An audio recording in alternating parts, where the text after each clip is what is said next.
आज की वीडियो बहुत ज़्यादा इम्पोर्टेंट होने वाली है क्योंकि आज हम बात करने वाले हैं प्रायोरिटी सेक्टर लेंडिंग के बारे में। तो प्रायोरिटी सेक्टर लेंडिंग की जो गाइडलाइंस हैं, those were given by the reserve bank of India. Recently updated हुई हैं ये गाइडलाइंस।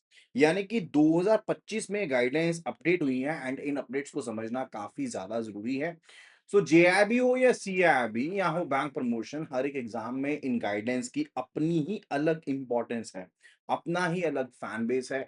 मेक श्योर कि वीडियो को एंड तक जरूर गो थ्रू करें एंड अगर आप चाहते हैं कि मैं आपके साथ शेयर कर दूं इस पीडीएफ को, तो आपको व्हाट्सएप करना है प्रायोरिटी सेक्टर लैंडिंग यानी कि पीएसएल पीडीएफ लिख करके व्हाट्सएप करना है टू द नंबर 8360944207 के ऊपर एंड सब्सक्राइब कर लीजिए ऐसी और वीडियोस के लिए। चलिए स्टार्ट करते हैं।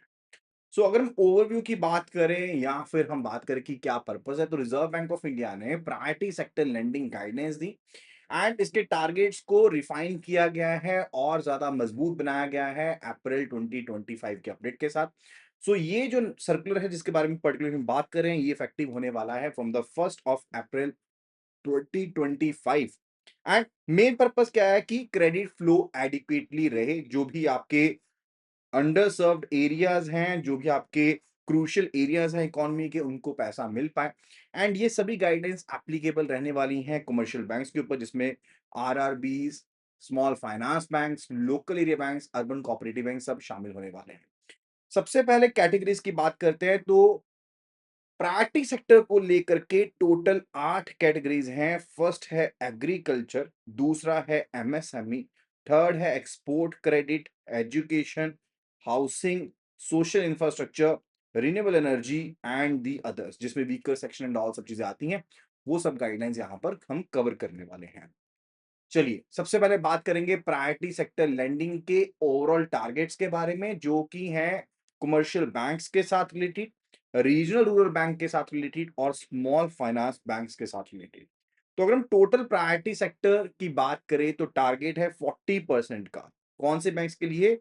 वो डोमेस्टिक कमर्शियल बैंक्स या फॉरेन बैंक्स जिनकी ब्रांचेस 20 या उनसे ज्यादा हैं, उनके लिए जो ओवरऑल टारगेट है वो है 40% का टारगेट। एंड इवन जो ब्रांचेस जिनकी फॉरेन बैंक्स की ब्रांचेस 20 से कम है, उनका भी ओवरऑल टारगेट जो है वो 40% ही है। डिफरेंस मैं आपको बता दूंगा कि what is the more difference, उनके बीच में क्या डिफरेंस है। लेकिन फिलहाल के लिए समझते हैं कि जो डोमेस्टिक कमर्शियल बैंक्स हैं और जो फॉरेन बैंक्स हैं विद 20 ब्रांचेस एंड अबव, उनके लिए टारगेट है 40%। और ये टारगेट पता है किसका काउंट होता है? This is counted for A and B C, यानी कि एडजस्टेड नेट बैंक क्रेडिट का टारगेट काउंट होता है, या फिर सीईओ बी एस सी यानी कि credit equivalent of of balance sheet exposure. इन दोनों में से कोई भी एक फैक्टर जो भी हायर होगा, उसका 40% मेंटेन करना है ओवरऑल टारगेट। और जहां पर फॉरेन बैंक्स की ब्रांचेस कम से कम 20 हैं, वहां पर सब टारगेट भी एप्लीकेबल रहेंगे, जो कि सेम होंगे as of commercial banks, right? जैसे एग्रीकल्चर के लिए जो सब टारगेट है वो 18% का है, स्मॉल मार्जिनल फार्मर के लिए टारगेट जो है वो 10% का है, और माइक्रो एंटरप्राइजेस के लिए 7.5%, वीकर सेक्शन के लिए टारगेट 12% का है। रीजनल रूरल बैंक्स के केस में गेम थोड़ी सी डिफरेंट है। रीजनल रूरल बैंक्स यानी कि आरआरबीस, इसके केस में जो ओवरऑल टारगेट है ना प्रायोरिटी सेक्टर का, वो है 75% का। स्मॉल फाइनेंस बैंक्स का भी 75% है। और इस केस में एग्रीकल्चर का जो विंडो रखा गया है वो रखा गया है 18% का। सेम है, वो सभी केसेस में सेम रहेगा, चाहे वो स्मॉल फाइनेंस बैंक है, चाहे वो आरआरबीज हैं, चाहे वो केस है आपके पास फॉरेन बैंक्स का, जहां पर आपके पास 20 या उससे ज्यादा ब्रांचेस हैं, वहां पर भी सेम कैटेगराइजेशन रहेगी। एंड अगर हम बात करें माइक्रो एंटरप्राइजेस, तो वो भी 7.5% है। अगर हम मार्जिनल फार्मर, स्मॉल फार्मर की बात करें, वहां पर भी 10% का ही आपको मेंटेनेंस करना है प्रायोरिटी सेक्टर। ये सब टारगेट आपको जो मेंटेन करने हैं। एंड बाकी जो टारगेट है आप वीकर सेक्शन से रिलेटेड मेंटेन करेंगे, लेकिन वीकर सेक्शन में रीजनल रूरल बैंक में जो टारगेट है वो अलग है, दैट इज 15%, सबसे हट करके है। बाकी सबका 12% है, तो इनका जो टारगेट है वो 15% का है। एंड इसी तरह से जो प्रायोरिटी सेक्टर टारगेट्स है अर्बन कोऑपरेटिव बैंक्स को लेकर के, वो भी डिफरेंट है। लेकिन उससे पहले समझते हैं कि एएनबीसी क्या होता है, सीईओबीईएससी क्या होता है, यानी कि एएनबीसी यानी कि एडजस्टेड नेट बैंक क्रेडिट और सीईओबीएससी यानी कि credit equivalent of of balance sheet exposure. सबसे पहले बात करने वाले हैं हम एएनबीसी के बारे में, यानी कि एडजस्टेड नेट बैंक क्रेडिट के बारे में। सो बैंक का जो टोटल क्रेडिट एक्सपोजर होता है after adjusting RBI specified adjustments, उन एक्सपोजर को जब काउंट करते हैं तो उसको हम एएनबीसी कहते हैं। कैलकुलेशन स्टार्ट होती है एनबीसी के साथ, यानी कि नेट बैंक क्रेडिट के साथ, right. And net bank credit में जब आप एडजस्टमेंट्स कर देते हो एक्सपोजर में as of the RBI guidance, उसको हम एएनबीसी कहते हैं, एडजस्टेड नेट बैंक क्रेडिट कहते हैं।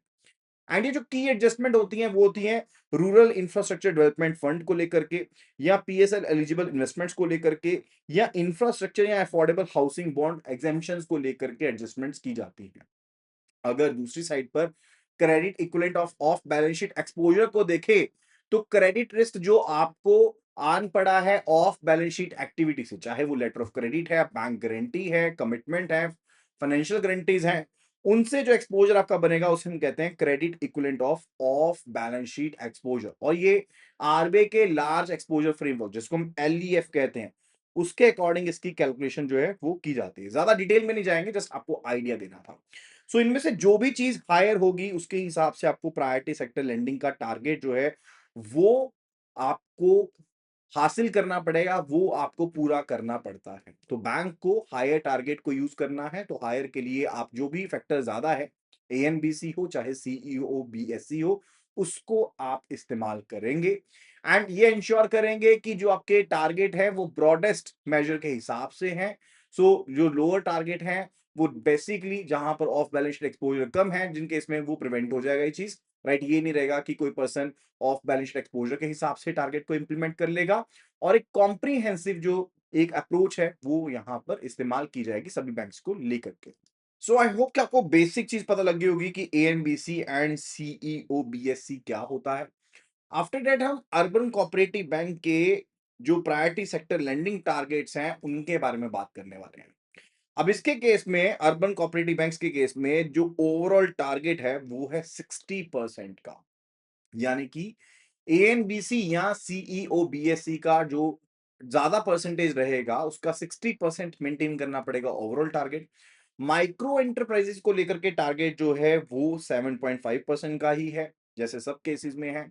एंड सेम वे में वीकर सेक्शन को लेकर के जो टारगेट है वो 12% का ही, ध्यान रखिएगा। सिर्फ और सिर्फ आरआरबी के केस में वीकर सेक्शन का टारगेट 15% है, नहीं तो सभी के लिए जो वीकर सेक्शन में सब टारगेट है वो 12% का।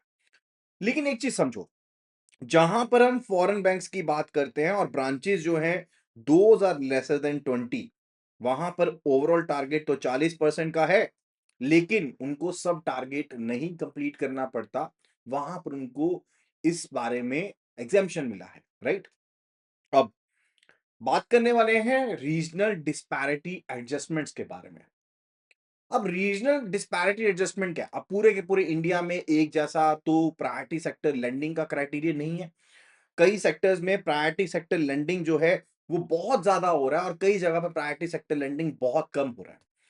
सो इन दोज रीजन्स जहां per capita priority sector lending 9,000 से कम है, वहां पर 100 रुपए को 125 रुपए का प्रायोरिटी सेक्टर लेंडिंग कंसीडर किया जाएगा। इससे जो लेंडिंग है अंडर सर्व्ड एरियाज में वो इंकरेज रहेगी। और जहां per capita priority sector lending 42,000 से ज्यादा है, वहां पर वेटेज 100 रुपीज की 90 रुपीज काउंट होगी, यानी कि ओवर कंसेंट्रेशन को ये चीज रिड्यूस करेगी। और जो इन बिटवीन चीजें हैं 9,000 से लेकर के 42,000 तक, उन सबके लिए जहां पर कैपिटा पीएसएल 9,000 से लेकर के 42,000 तक है, वहां पर वेटेज 100% की नॉर्मल काउंट होगी। ध्यान में रखने वाली बात यह है कि ये एग्जेम्पशंस दिए गए हैं for the RRBs, UCBs, local area banks and the foreign banks, यानी कि इनके लिए कंसंट्रेशन मैटर नहीं करती है, चाहे वो आरआरबी है, चाहे यूसीबी है, एलएबी है, या फिर फॉरेन बैंक है। यूसीबी मतलब अर्बन कोऑपरेटिव बैंक, एलएबी मतलब local area bank, and foreign banks RRBs यानी कि रीजनल रूरल बैंक्स, इनके ऊपर ये क्राइटेरिया इंप्लीमेंट नहीं होगा। तो ध्यान रखिएगा एग्जाम के पॉइंट से अगर पर कैपिटा पीएसएल 9,000 से ज्यादा है तो 125%, अगर पर कैपिटा पीएसएल 42,000 से ज्यादा है तो वेटेज कम हो जाएगी, 90% कंसीडर होगी। अब बात आती है प्रायोरिटी वाइज हम बात करने वाले हैं, हम कैटेगरी वाइज बात करने वाले हैं, तो इंपॉर्टेंट पॉइंट है, एग्रीकल्चर को 3 पार्ट्स में डिवाइड किया गया है। पहला है फार्म क्रेडिट, दूसरा है एग्रीकल्चर इंफ्रास्ट्रक्चर, तीसरा है एंसिलरी सर्विसेज। जब हम फार्म क्रेडिट की बात करते हैं तो इसमें जो लोन दिए गए इंडिविजुअल फार्मर्स को, जिसमें एसएचजी भी शामिल है, ज्वाइंट लायबिलिटी ग्रुप भी शामिल है, जिसमें इंडिविजुअल फार्मर भी शामिल है, प्रोवाइडेड की जो डाटा हो वो डिसएग्रीगेटेड डाटा होना चाहिए, तो उसके केस में आप शामिल कर लेंगे सभी लोन्स को जो आपने इंडिविजुअल दिए हैं, जेएलजी को दिए हैं, एसएचजी को दिए हैं, उन सभी लोन्स को शामिल कर सकते हैं। वो सभी लोन जो आपने ट्रेडिशनल प्लांटेशन के लिए, हॉरिकल्चर के लिए, अलाइड एक्टिविटीज के लिए दिए हैं, उन सभी को इसमें शामिल कर लिया गया है। इवन अगर आप कोई लोन देते हैं डिस्ट्रेस्ड फार्मर को जो कि ऑलरेडी एक डेप्ट ट्रैप में फंसा हुआ है नॉन इंस्टीट्यूशनल लेंडर के, या फिर आप केसीसी सैंक्शन करते हो, या प्री हार्वेस्ट पोस्ट हार्वेस्ट के लिए पैसे देते हो, वो सब चीजें इसमें शामिल हो जाएंगी। और साथ के साथ एक इंपॉर्टेंट पॉइंट यहां पर समझने वाला है, क्योंकि यहां पर अपडेट हुआ है, अगर कोई लोन दिया जाता है जहां पर एग्रीकल्चर प्रोड्यूस को हाइपोथिकेशन के तहत या प्लेज के तहत रखा गया है, जिसमें वेयर हाउस रिसीट भी शामिल हो सकती है, जहां पर टोटल टाइम पीरियड 12 महीने से ज्यादा नहीं है, तो 90 लाख तक का जो अमाउंट होगा एनडब्ल्यूआर के अगेंस्ट या ईएनडब्ल्यूआर के अगेंस्ट, तो इसमें एनडब्ल्यूआर यानी कि negotiable warehouse receipt and ENWR यानी कि electronic negotiable warehouse receipt, ये सभी शामिल है। 90 लाख तक का लोन शामिल किया जाएगा प्रायोरिटी सेक्टर लेंडिंग के तहत। और इन केस अगर कोई और एनडब्ल्यूआर से रिलेटेड कोई और रिसीट है, यानी कि एनडब्ल्यूआर नहीं है, ईएनडब्ल्यूआर नहीं है, तो 60 लाख तक का जो लोन है उसे शामिल किया जाएगा प्रायोरिटी सेक्टर लेंडिंग में। क्लियर है? इसी तरह से अगर आपने कोई लोन दिया है फार्मर को ताकि वो सोलर एग्रीकल्चर पंप लगा पाए या सोलराइजेशन करना उनको, उस लोन को भी शामिल कर लिया गया है। इसी तरह से अगर आपने कोई लोन दिया है फार्मर को कि सोलर पावर प्लांट लगाना उन्होंने बैरन लैंड के ऊपर, वो भी प्रायोरिटी सेक्टर लेंडिंग में माना गया है। फर्दर अब ये जो 4 करोड़ की लिमिट लिखी गई है ना, दिस इज फॉर द एफपीओस यानी कि फार्मर प्रोड्यूस कंपनीज के लिए, जो कोऑपरेटिव्स ऑफ फार्मर्स हैं उनके लिए। सो कोई भी ऐसी एक्टिविटी जो क्रॉप लॉन से रिलेटेड है, जिसमें ट्रेडिशनल या नॉन ट्रेडिशनल प्लांटेशन करनी है, हॉरिकल्चर करनी है, मीडियम या लॉन्ग टर्म लोन दिया गया है एग्रीकल्चर एंड अलाइड एक्टिविटीज के लिए, लेट से एग्रीकल्चर के आपने औजार खरीदने हैं, टेक्नोलॉजिकल सॉल्यूशन लेकर आना है, उन सभी को भी शामिल किया गया है। और 4 करोड़ तक का लोन मिल सकता है वहां पर। कंपनीज की बात कर रहा हूं, कॉपरेटिव्स की बात कर रहा हूं, एंड इसी तरह से प्री हार्वेस्ट पोस्ट हार्वेस्ट का लोन भी मिल सकता है, वहां पर भी लिमिट 4 करोड़ की। फर्दर अगर कोई लोन दिया जाता है, लेट से आप हाइपोथिकेशन करना चाहते हैं एग्रीकल्चर प्रोड्यूस की, जैसे हमने इंडिविजुअल फार्मर के केस में देखा, ये जो लिमिट है ना, ये वाली, ये इंडिविजुअल फार्मर के केस में है।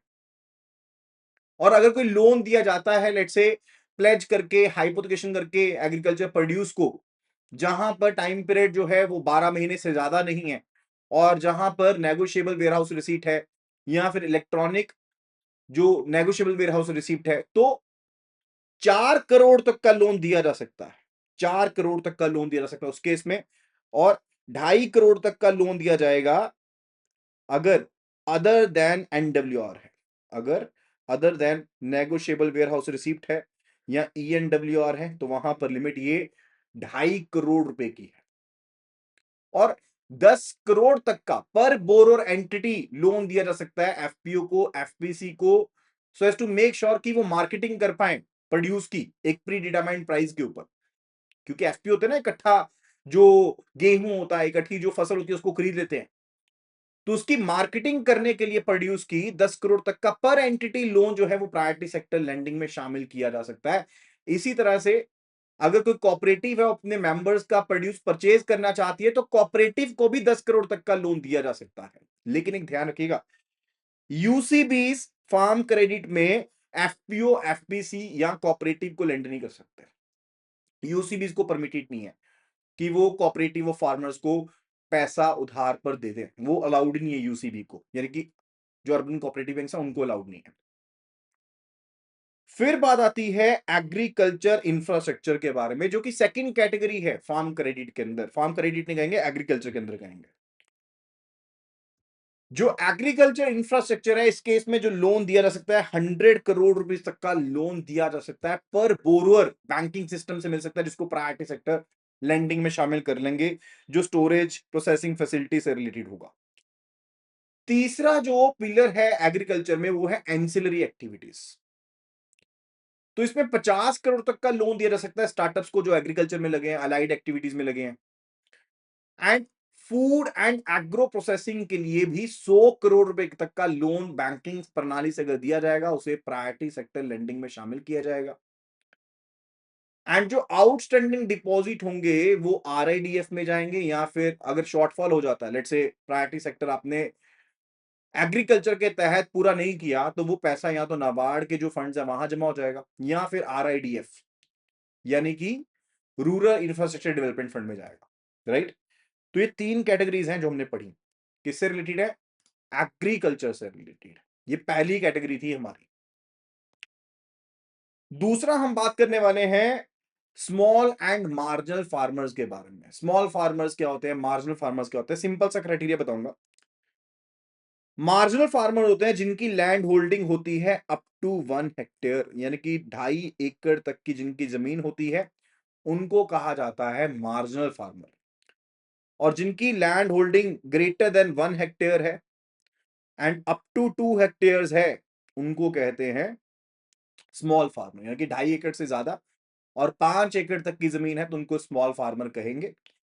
एंड इवन अगर हम बात करें, तो मैंने आपको यही चीज बताई है यहां पर कि लैंड होल्डिंग क्राइटेरिया के हिसाब से देखें, तो अगर लैंड होल्डिंग आपकी 1 हेक्टेयर तक की है तो उसे मार्जिनल फार्मर कहेंगे, और अगर 1 से 2 हेक्टेयर के बीच में तो उसे स्मॉल फार्मर कहेंगे। लेकिन जो आपके लैंडलेस एग्रीकल्चर लेबरर्स हैं, टेनेंट फार्मर्स हैं और लेसीज हैं, जो किराए भाड़े पर जमीन लेकर के उसको खेती बाड़ी कर रहे हैं, शेयर क्रॉपर्स हैं, उन सभी को भी मार्जिनल फार्मर की कैटेगरी में रखा गया। जिनकी अपनी जमीन नहीं है लेकिन एग्रीकल्चर का काम करते हैं, उनको भी मार्जिनल फार्मर की कैटेगरी में रख दिया गया है। ग्रुप सपोर्ट की बात करें, जो एसएचजी है, जेएलजी है। एसएचजी यानी कि स्मॉल आपके सेल्फ हेल्प ग्रुप, और जेएलजी यानी कि ज्वाइंट लायबिलिटी ग्रुप। जो इंडिविजुअल स्मॉल मार्जिनल फार्मर से रिलेटेड एसएचजी जेएलजी हैं, जो एग्रीकल्चर से जुड़े हुए हैं, जो अलाइड एक्टिविटी में जुड़े हुए हैं, अगर बैंक्स के पास डिसएग्रीगेटेड डाटा है, अलग अलग फार्मर का डाटा है, तो उनको भी शामिल किया जाएगा सेम चीज में। उनको भी पार्ट माना जाएगा। किसका पार्ट माना जाएगा? ग्रुप का पार्ट माना जाएगा। अलाइड एक्टिविटीज की बात करें तो 2.5 लाख तक का जो लोन दिया जाएगा, 2.5 लाख तक का लोन दिया जा सकता है अलाइड एक्टिविटीज से रिलेटेड इंडिविजुअल को, जो अलाइड एक्टिविटी से रिलेटेड है, जहां पर कोई भी लैंड होल्डिंग क्राइटेरिया नहीं है, 2.5 लाख तक का लोन उनको भी दिया जा सकता है। इसी के तहत अगर कोई लोन दिया गया है फार्मर प्रोड्यूस ऑर्गेनाइजेशन को या फार्मर प्रोड्यूस कंपनी को, जहां पर 75% नंबर के हिसाब से देखें मेंबर्स के, अगर वो स्मॉल मार्जिनल फार्मर है, तो उनको स्मॉल मार्जिनल फार्मर के क्राइटेरिया के तहत माना जाएगा। ये क्यों कह रहा हूं मैं? क्योंकि सब टारगेट था। देयर वॉज अ सब टारगेट वी रेड अबाउट। ये सब टारगेट हमने पढ़ा था यहां पर। स्मॉल मार्जिनल फार्मर का एक सब टारगेट रखा गया था 10% का। इस टारगेट को पूरा करना है तो ये डाटा अवेलेबल होना चाहिए। तो जो भी पर्सन जिनकी लैंड होल्डिंग या तो है ही नहीं है, या फिर जो लैंड होल्डिंग है वो 1 हेक्टेयर तक की है, उनको मार्जिनल फार्मर, और 1 हेक्टेयर से ज्यादा है, 2 हेक्टेयर तक है, उनको स्मॉल फार्मर में काउंट किया जाएगा। एंड इवन ऑलरेडी मैंने आपको बताया, ये पॉइंट ऑलरेडी डिस्कस कर चुका हूं मैं, कि अर्बन कोऑपरेटिव बैंक जो होते हैं, उनको परमिशन नहीं है कि वो कोऑपरेटिव्स ऑफ फार्मर्स को पैसा उधार पर दे। एंड एक मॉडल यूज किया जाता है lending via the NBFC and MFI, यानी कि non banking financial company, micro financial institutions भी लेंडिंग कर सकती हैं। बैंक क्रेडिट मिलता है ऑन लेंड करने के लिए, यानी कि पैसा जो होगा वो एक बैंक ने दे दिया किसी एमएफआई को कि आप भाई एग्रीकल्चर वाले पर्सन को पैसे दो, या फिर किसी एनबीएफसी को दे दिया कि भाई आप एग्रीकल्चर वाले को पैसे दो, तो वो भी चीज इवन शामिल की गई है कि भाई ये भी अलाउड है ताकि आपके टारगेट पूरे हो जाए। So bank credit on lending के लिए दिया जाता है, लेट्स से एनबीएफसी के द्वारा, एमएफआई के द्वारा, इंडिविजुअल्स को, एसएचजीज को, जेएलजीज को। अगर वो प्रायोरिटी सेक्टर लेंडिंग के लिए क्वालिफाई करता है तो कंडीशंस के हिसाब से आप उनको भी शामिल कर सकते हैं। अगर बैंक क्रेडिट दिया जाता है रजिस्टर्ड एनबीएफसी को जो कि एमएफआई नहीं है, नॉन एमएफआई है, लेकिन एग्रीकल्चरल पर्पस के लिए दिया जाता है, टर्म क्रेडिट पर्पस के लिए दिया सकता है, तो वहां पर सिर्फ और सिर्फ 10 लाख तक का अमाउंट पर बोरोर ही शामिल किया जाएगा। ध्यान रखिएगा, अगर नॉन एमएफआई है तो मैक्सिमम लिमिट जो रखी गई है वो 10 लाख रुपए पर बोरोर के हिसाब से रखी गई है, उससे ज्यादा नहीं रखी गई है। लेकिन ये जो प्रोविजंस हैं ये regional rural banks, urban cooperative banks, small finance banks and local area banks के ऊपर एप्लीकेबल नहीं होंगी। अभी हम बात करने वाले हैं कैटेगरी 2 से रिलेटेड, यानी कि माइक्रो स्मॉल मीडियम एंटरप्राइजेस से रिलेटेड। अब एमएसएमई की डेफिनेशन हो चुकी है चेंज। पहले चेंज डेफिनेशन देखो, ये नई definition, this is a new definition. अब डेफिनेशन ये कहती है कि जो कैटेगराइजेशन होगी वो होगी इन्वेस्टमेंट के हिसाब से एंड प्लांट मशीनरी के हिसाब से एंड टर्नओवर के हिसाब से। यानी कि एक क्राइटेरिया है इन्वेस्टमेंट का, जो फर्स्ट क्राइटेरिया है वो इन्वेस्टमेंट का है, दूसरा क्राइटेरिया जो है वो टर्नओवर का क्राइटेरिया है। सो माइक्रो के केस में, माइक्रो एंटरप्राइजेस के केस में जो इन्वेस्टमेंट है 2.5 करोड़ से ज्यादा नहीं होगी, स्मॉल के केस में 25 करोड़ से ज्यादा नहीं होगी, और मीडियम के केस में 125 करोड़ से ज्यादा नहीं होगी। टर्नओवर की बात करें तो स्मॉल के केस में, जो माइक्रो के केस में 10 करोड़ से ज्यादा नहीं होगी, स्मॉल के केस में 100 करोड़ से ज्यादा नहीं होगी, और मीडियम के केस में 500 करोड़ से ज्यादा की टर्नओवर नहीं होगी। राइट, तो ये क्राइटेरिया है। मान लो कि एबीसी ऑर्गेनाइजेशन है जिसकी इन्वेस्टमेंट प्लांट मशीनरी में जो है वो 12 करोड़ की है, और टर्नओवर जो है वो 250 करोड़ की है, तो उसे कौन सी कैटेगरी में बांटा जाएगा? इन्वेस्टमेंट के हिसाब से देखें तो ये आती है इस कैटेगरी में, 12 करोड़ की इन्वेस्टमेंट आती है यहां पर, 25 करोड़ से कम है, 2.5 करोड़ से ज्यादा है तो वो स्मॉल एंटरप्राइज है। लेकिन टर्नओवर की बात करें तो टर्नओवर मीडियम कैटेगरी में आती है, तो क्लासिफिकेशन अपर कैटेगरी में की जाएगी, that is in medium category, तो इसे मीडियम जो आपके फर्म है उसका दर्जा दिया जाएगा, मीडियम एंटरप्राइज का दर्जा दिया जाएगा। अब बात करने वाले कवरेज के बारे में। तो जो भी लोन दिए गए हैं कैटेगराइजेशन के हिसाब से बैंक्स के द्वारा उनको एमएसएमई कैटेगरी में बांटा जाएगा, और जो सब टारगेट ऑलरेडी आपको मैंने बताया कि जो सब टारगेट है वो 7.5% का है फॉर द माइक्रो एंटरप्राइजेस। सब टारगेट माइक्रो एंटरप्राइजेस को लेकर के है 7.5% का। और यहां पर भी देखिएगा जो भी लोन दिए जाएंगे उनको शामिल किया जाएगा। स्टार्टअप्स को भी लोन दिए जाते हैं, अगर वो एमएसएमई के लिए क्वालिफाई करते हैं तो 50 करोड़ तक का लोन जो है वो स्टार्टअप्स को दिया जा सकता है। एंड इवन जो प्रधानमंत्री जनधन योजना के तहत लोन दिया जाएगा उनको भी हम माइक्रो एंटरप्राइजेज में शामिल कर सकते हैं, यानी कि उसको माइक्रो एंटरप्राइज लेंडिंग का पार्ट माना जाएगा। राइट, फर्दर एक पॉइंट यहां पर समझना जरूरी है रिलेटेड टू फैक्टरिंग ट्रांजैक्शन, यानी कि अगर विद रिकोर्स फैक्टरिंग होती है। फैक्टरिंग का थोड़ा सा डेफिनेशन बता देता हूं। यहां पर कोई एमएसएमई फर्म है, इसने पैसे दिए हुए हैं उधार पर, यानी कि पैसे उधार पर नहीं कहेंगे, सामान उधार पर बेचा हुआ है ए बी सी फर्म को, इन्होंने अभी पैसे देने 3 महीने के बाद, लेकिन इसको पैसे चाहिए तो ये जाएंगे फैक्टर के पास। फैक्टर एक कंपनी है, फैक्टर के पास जाएंगे और अपने जो बुक डेप्ट्स है, ये बुक डेप्ट्स हैं क्योंकि इसने कंपनी ने पैसा लेना है, एमएसएमई ने पैसा लेना है, तो ये बुक डेप्ट्स हैं।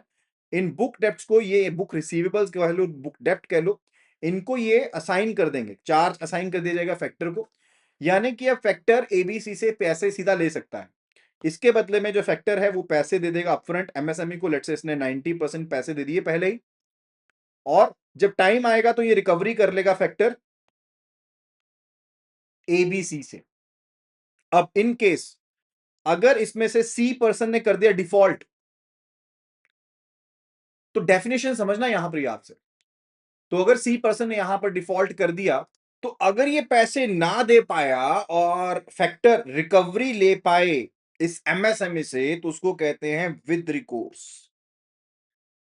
यानी कि विद रिकोर्स होता है जहां पर पेमेंट आगे से नहीं मिली तो आप एमएसएमई से पेमेंट ले लोगे, और वहीं पर विदाउट रिकोर्स होता है कि अगर सी ने पेमेंट नहीं दी तो रिकवरी एमएसएमई से भी नहीं हो सकती। ये मैं क्यों बता रहा हूं आपको, क्योंकि जो विद रिकोर्स फैक्टरिंग ट्रांजैक्शंस होती हैं जो बैंक्स के द्वारा की गई हैं, फैक्टरिंग जो डिपार्टमेंटली सेटअप किया गया बैंक का, एंड विद रिकोर्स जो ट्रांजैक्शंस करी जाएंगी, उनको प्रायोरिटी सेक्टर लेंडिंग का पार्ट माना जाएगा, राइट। एंड जो फैक्टरिंग ट्रांजैक्शंस की जाएंगी ट्रेड्स में, ट्रेड्स यानी कि ट्रेड रिसीवेबल डिस्काउंटिंग सिस्टम के तहत जो फैक्टरिंग की ट्रांजैक्शन की जाएंगी, उनको भी प्रायोरिटी सेक्टर के तहत एलिजिबल माना जाएगा। That's a part. क्लियर है। इसके अलावा जो भी लोन्स दिए जाएंगे केवीआई में, यानी कि khadi and village industry sectors को लेकर के, उनको माइक्रो एंटरप्राइज में कंसीडर करेंगे। जो लोन दिए जाएंगे लेट से जो डिसेंट्रलाइज सेक्टर को असिस्ट कर रहे हैं इनपुट को सप्लाई करने में, मार्केटिंग करने के लिए, या जो लोन दिए जा रहे हैं कोऑपरेटिव्स ऑफ प्रोड्यूसर्स को एक डिसेंट्रलाइज्ड सेगमेंट में, उनको भी एमएसएमई में शामिल किया जाएगा। जो लोन दिए जा रहे हैं बैंक्स को एनबीएफसी एमएफआई को, या दूसरी एमएफआई को, या दूसरी जो एमएफआई, एक तो एनबीएफसी एमएफआई या दूसरी एमएफआई जैसे कि सोसाइटीज हो गई, ट्रस्ट हो गई, जो कि आरबीआई के रेकोगनाइज्ड एसआरओ का पार्ट है उस सेक्टर को लेकर के, लाइक को ऑन लैंडिंग पर्पस के लिए जो पैसा दिया गया बैंक्स के द्वारा एमएसएमई को थ्रू द एनबीएफसीज एमएफआईज और अदर एमएफआईज, राइट, उनको भी शामिल किया जाएगा। एंड जो लोन दिया गया है एनबी रजिस्टर्ड एनबीएफसीज को, जो कि एमएफआई नहीं है, जो ऑन लैंडिंग कर सकती हैं, तो वहां पर लिमिट अब 20 लाख की है। सो एग्रीकल्चर से रिलेटेड मैंने आपको बताया था कि लेट से यहां पर बैंक है, इसने एनबीएफसी एमएफआई को लोन दिया तो ये आगे पैसा दे सकते हैं, वहां पर लिमिट नहीं बताई गई, कोई भी लिमिट नहीं है। लेकिन जहां पर बैंक लोन दे रहा है एनबीएफसी अदर देन एमएफआईज, तो वहां पर अगर एमएसएमई को लोन दे रहे हैं आगे, वहां पर एमएसएमई को अगर लोन दे रहे हैं तो लिमिट कितनी है, limit is 20 lakh rupees per borrower. और वहीं पर if we are talking about कि बैंक जो है वो लोन दे रहा है NBFC other than MFI, not MFI, MFI नहीं है, नॉट एमएफआई, राइट। तो एग्रीकल्चर से रिलेटेड अगर लोन दे रहे हो वहां पर लिमिट कितनी है, 10 लाख रुपए पर बोरोर की लिमिट है। ये मैंने आपको पिछले में बताया था, सिर्फ रिपीट कर रहा हूं समझाने के लिए ताकि याद हो जाए, ठीक है। इसके अलावा अगर पीएमजेडीवाई में जो लोन दिए जा रहे हैं उनको माइक्रो एंटरप्राइज कंसीडर करेंगे, already I told you. Then after that it's related to the export credit. हम एक्सपोर्ट क्रेडिट के पहले बारे में बात करेंगे। So if we are talking about the domestic banks, या जो होली ओन्ड सब्सिडरीज हैं फॉरेन बैंक्स की, स्मॉल फाइनेंस बैंक्स हैं, अर्बन कोऑपरेटिव बैंक्स हैं, not only about the domestic banks, but we are also talking about the wholly owned subsidiaries of the foreign banks. Yeah, we are also talking about the small finance banks. We are also talking about the urban cooperative banks.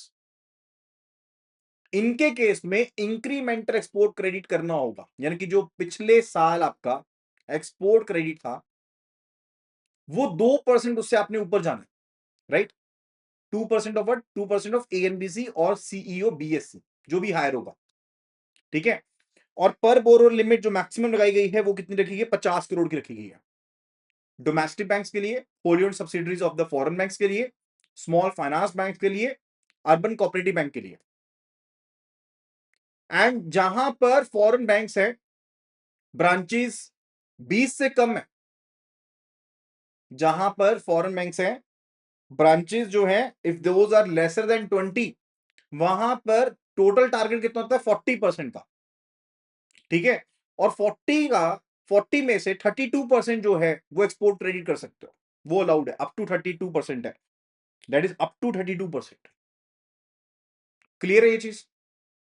Now let's talk about the another sector that is education. अब education से लेकर भी updates है, like पहले जो limit थी वो अलग थी, लेकिन अब भूल जाओ, यानी कि अगर कोई भी लोन दिया जा रहा है एजुकेशन पर्पस के लिए जिसमें वोकेशनल कोर्सेज शामिल रहेंगे, सब चीजें शामिल रहेंगी, वहां पर 25 लाख तक का जो लोन है उसे प्रायोरिटी सेक्टर क्लासिफिकेशन में शामिल किया जाएगा। That can be included in the priority sector lending.